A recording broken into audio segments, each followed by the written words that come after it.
Hi there, it's Lindsay Upton the Quiltquine, and I've assembled some materials to make an art supplies bag.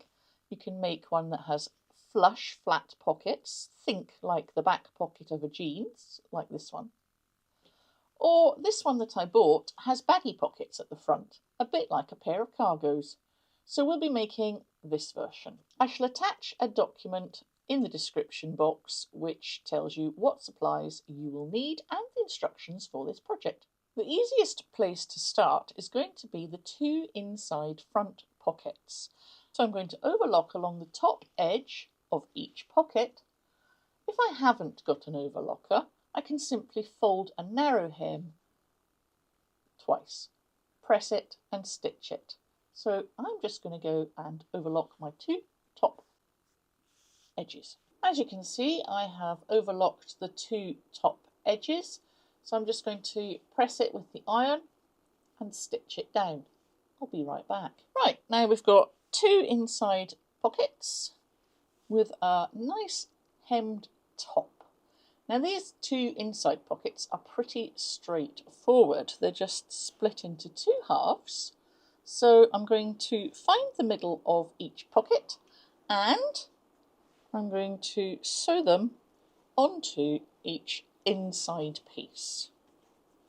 Now you can fold it to find the middle and just make a crease, or if you want to be super accurate, you can draw a disappearing pen line down both pieces. So now I have the two inside pieces, which are the pink spots, that's the main background inside, and I have attached the pocket with clips. That's just to stop them shifting around when I take it over to my sewing machine.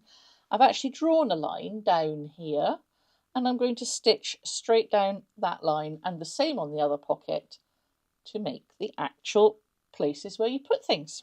That's the two main inside pieces with their pockets done for now, so I'll just put them to one side and I'll deal with the outside pockets. First we have the outside of the back of the case. That's the main background piece, and this is going to be a big pocket which will sit there like that. So I'm going to need to turn a hem, and again I shall probably overlock the top, press it and stitch it. So I'll do that first. I have hemmed the top of the first large pocket. Now I'm not going to stitch that on because I want this to be one big pocket across here onto the outer pocket that's going to go on the back of the case. Now if you were using canvas or denim, you would just use one piece like we did before, but I decided that I would like to use a vintage piece of embroidery which is all a bit rough and ready on the back, so I'm going to line it. So I've found this nice print, so I'm going to put them right sides together and do a 1/4 inch seam across the top. That's the wrong side of my pocket, that's the wrong side of its lining. So you're going to open it out, finger press the seam open, like that all the way along, press it with the iron and then bring the lining across to line up with the bottom of the pocket. I'll show you when it's done. The pocket has now been pressed nicely. This is its front and that's its lining. I'm simply going to run a line of top stitching across there. Here we go.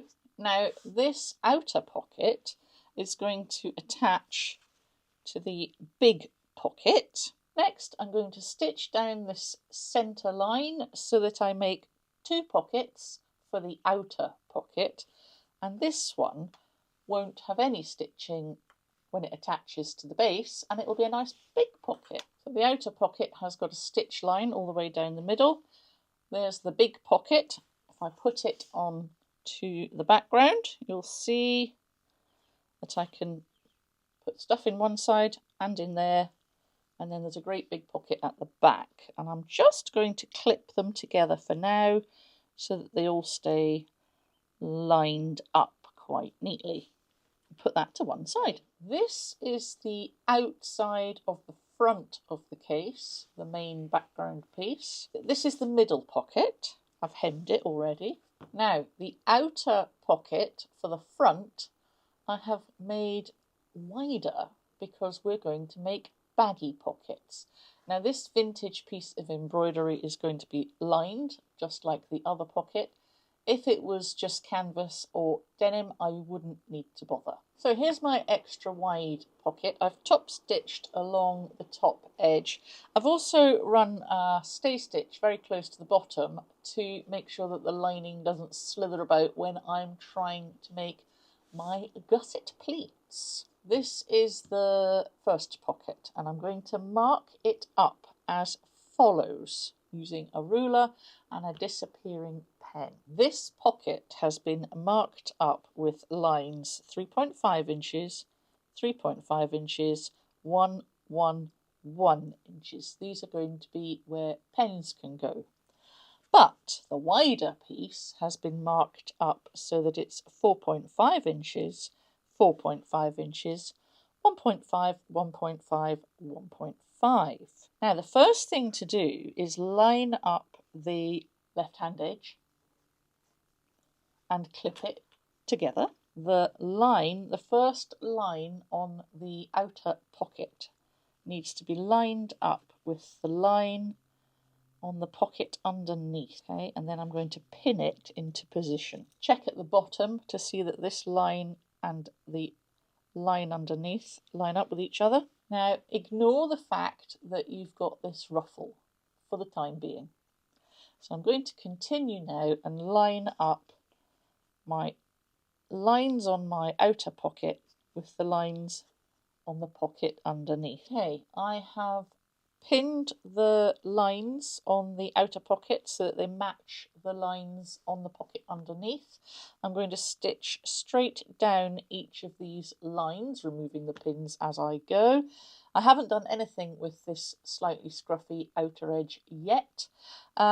This should give plenty of room for quite chunky pens to go in. That is the idea. And as I say, you just ignore the bottom for the time being. Right, you should be able to see now that we've got this crinkled effect with pockets that you can actually get your hands into and pen pockets that you'll be able to get fairly fat pens into. I stitched down this edge as well so that that one was in line with that one. This edge is a bit scruffy. I have just stitched down here and I'm just going to trim off that scruffy bit first. Now we have to pleat in the bottoms of the pockets and add some clips to hold the pleats in place, and then we will stitch along the bottom.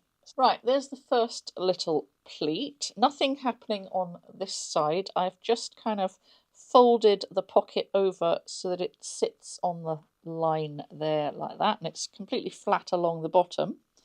So I shall put a clip in there to hold it. This one I might want to have a pleat on both sides because it looks quite nice. So you just kind of get your fingers in. You can use pins or clips to hold things in position. As I said, they're going to look like cargo trouser pockets. The pen pockets are slightly more fiddly. I've kind of pleated these two pen pockets in together. Essentially, you're just going to do the best you can to pleat the pockets to one side or the other so that the wider pocket lines up with the pocket underneath. So just see what you can do, and then we're just going to stitch all the way along this bottom edge to hold it shut. Here we are, and it's all attached. Pockets are functioning. Now I can just hold my hot iron over the top of this heat disappearing pen and all the marks will go away. The pocket section can now be attached to the main outside front piece. Just with clips or pins will do for now. Now we have a bag front, a bag back, and two inside pieces with pockets. I've put my art case front and back pieces to the side for the time being. The next thing I'm going to deal with is the zipper top band. I've got a wide piece of continuous zipper. It's much bigger than it needs to be. It's currently probably over 20 inches. I'm not going to show you in this video how I got the zipper heads on because I have done that in another video. There's an 18-inch piece each of the lining fabric and of the outer fabric, and also of soft and stable. Other stiff interfacing will do. It just gives it a bit more oomph and helps the bag to stand up. Right, our zipper sandwich is going to be as follows. We're going to have the soft and stable interfacing on the table. We're then going to have the outer fabric the right way up. Well, this is the same on both sides, so it doesn't actually matter. If this was a printed fabric, you'd see the bright side up. Next, we have the zipper wrong side down, and then we have the lining fabric wrong side down. That's the sandwich.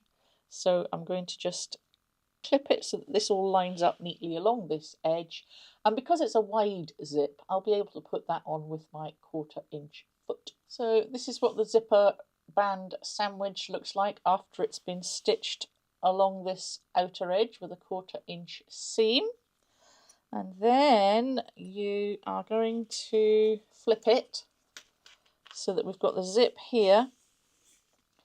This is the top outer fabric.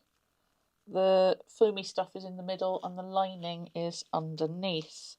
So I'm going to pin or clip the lining and the top fabric so that they stay neatly lined up with each other. And after I've done that, I'm going to top stitch along the edge of the zip. So we've now got top stitching along here. I'll just leave these clips here for now. The band is currently wider than it needs to be. It'll get trimmed when we've finished messing about. So we're going to make another zipper sandwich on the other side like we did before, which was the soft and stable right on the bottom, then the outer fabric, which is the right way up, although you can't tell because it's completely plain. I do like working with planes for that very reason, that you can't get them muddled up. Then you have the zipper wrong way up, and then you have the other piece of lining fabric wrong way up. And you're going to stitch down that long edge just like we did before. Now we have the top zipper band. It's extra wide at the moment. I've just shoved the zipper heads just slightly off the edge. Now I'm going to measure with my ruler. I'm going to draw a line 1.5 inches away from the absolute centre of the zip on both sides. I'm going to run a line of stitching just inside each line that I drew, and then I can trim off the extra each side so that the entire band is going to be 3 inches wide.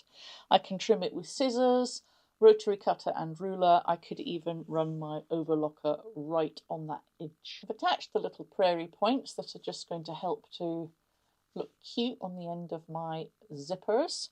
So now I'm just going to take my not so brilliant scissors and just chop off those scruffy ends. Careful through the zip. There's the top zipper band ready, and I'm going to attach just one side of the bottom zipper band for now. I have left the bottom zipper band section slightly longer than it needs to be because we're going to fit it so that it does actually meet nicely at both ends. So we have the soft and stable interfacing on the bottom.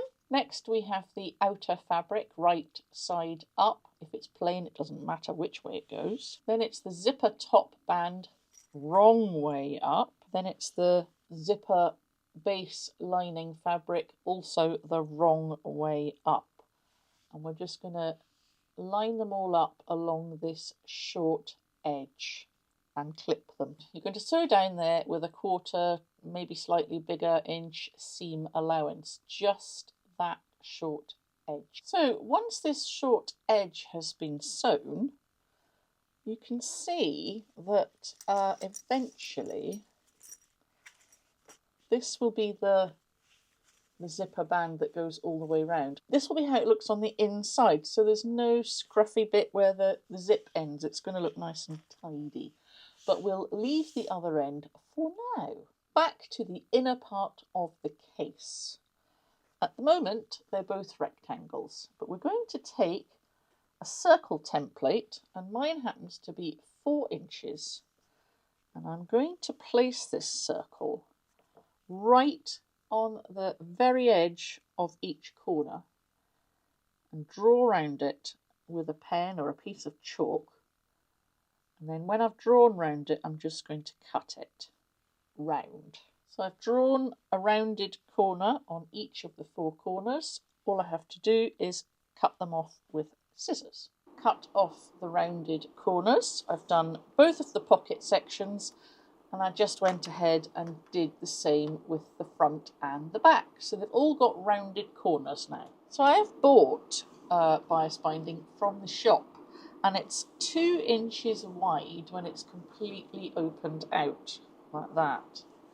So I'm going to keep one edge folded in, but I'm actually going to cut off part of this long edge so that my bias binding finishes at 1.5 inches.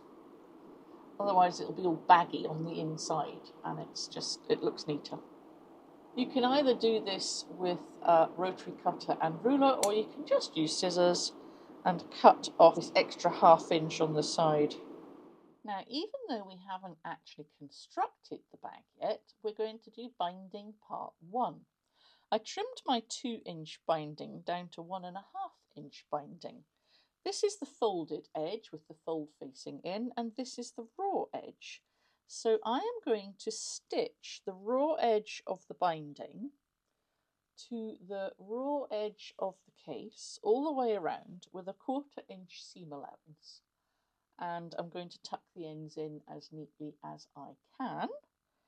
Be very careful not to get weird creases at the corners.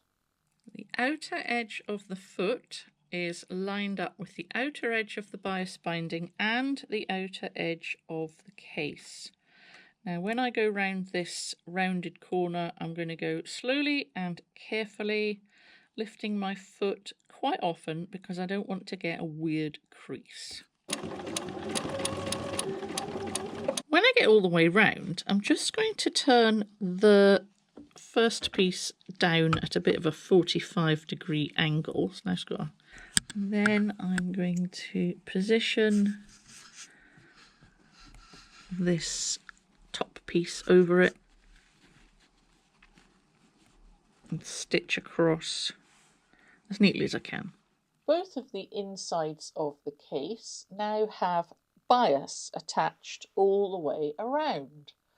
But the thing that I'm just going to do to tidy them up is add a dab of glue between the material for the case and the corner of the binding so that it just doesn't curl up so weirdly. The next thing that we need to do is attach each inside to each outside. The 2 inside pieces are identical, so it doesn't matter which one you use. This is the back pocket because it's not got baggy pockets. And I'm just going to lay them really neatly on top of each other, and it might be wise to just add a stay stitch around the outside so they don't slither apart. So I'll do that on both of them. Now I have just 2 pieces. This is the back with the jeans tight pockets. There's its inside with the binding attached on one side only. And here's the front with the baggy pockets. And there's its inside. So 2 main pieces now, and we're going to do the first fitting of the zip band. I shall use my disappearing pen to mark the middle of the top, the bottom and the sides, and hopefully that will allow us to put the zip band on straight once we've got it the right size. So this is the back of the bag, and this is the zip band. Remember, one end is just all flapping about, so we're going to do a bit of a fitting. So I've marked the middle of the zip. I'm going to put it on the mark for the middle of the top of the bag, line them up and clip them in place. And then I'm just going to go around, bending carefully around each of the curves until I think that I know what length this zipper band needs to be cut at. So let's go round. It's a little bit fiddly. It's quite awkward going round the corners. You've just got to put lots of clips and manipulate it and squish it into position. It's not the sort of job that you can do flat on the table. You kind of have to hold it up and squeeze it into position that way. You might have to turn the bag around into different positions to get it to do what you want it to do. So once you have the band clipped all the way round, you're going to see where the two ends should meet. If you make a mark to show where the beginning is, there, but you'll have to allow an extra ½ inch for the seam allowance. You can't stitch on the first line, you have to stitch on the line that's ½ inch away. You have to undo those clips and we're going to finish the zip band properly. Right, here is my zipper band and I'm going to now be joining up the loose end. I cut this end off with an extra ½ inch for the seam allowance. So now I have got the interfacing, the soft and stable, then the outer fabric, right side up. Then the other end of the zipper band is going right on that edge, wrong side up. And then the lining is going to flip over also wrong side up. I'm going to stitch down that side. So I'll hold it with clips. It's going to be quite thick, so you will need to stitch it slowly. So you need to mark the middle of the top of the zipper band. I would do the same on the bottom and then the sides as well, so that you can hopefully match them up with the marks on the bag front and back. Well, that's the plan anyway. You might not be able to see, but the needle is just a whisker to the left of the stitching line that the binding went on with. And I have to just be careful that nothing that shouldn't be sewn is caught underneath. And then it should all go on nicely. Taking the clips off as I go and I can throw them in my box. I have stitched the zipper band all the way around onto the back of the case. I can then flip it round and have a quick look. And I have not caught anything that I shouldn't have caught in the corners, so that's marvellous. It looks like the zip is evenly distributed, so that's a relief. So the next thing to do is open up the zip, flip it back inside out, and then do exactly the same thing to attach the front part. So we start off by matching up the notches on the top of the front of the bag and the top of the zipper band and the bottom, and then we just hope that it all distributes round nicely. Okay, I have now stitched on the other side of the bag, just a whisker inside that binding line again. So the moment of truth comes when I turn it around the right way. We turn it around to its correct side and just check all the corners are caught properly and no pleats. It looks pretty good actually. There's only one thing left to do now. Turn it back inside out, and now I would recommend that you stitch this folded side of the binding by hand. If you're feeling brave, you could do it by machine, but I have found by experience that it's very easy to catch bits of the bag in the binding that you really don't want to, and you get weird pleats and creases on the other side. So this really is a situation where you have to be patient and sew it down by hand. Trust me, you'll probably save time by not having to pick out mistakes that you've done by machine. But that's your risk. I'll go away and stitch the binding down by hand and show you the finished result. So it took me a little while, but I have now hand stitched on all the binding. I should have said that I do recommend that you use a polyester thread because it's stronger and it won't snap.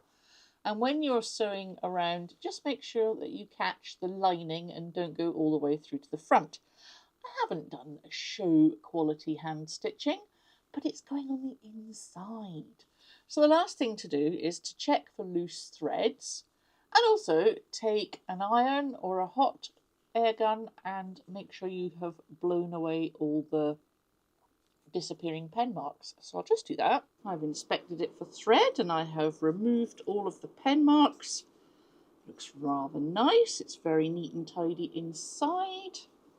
It's got the zips that do up like this. And because it has the stabiliser in the zip band, it's very good at standing up. There's my front pockets and my back. So I hope that you found this tutorial easy to follow and that you'll give it a go and maybe even make more than one. Thanks for watching.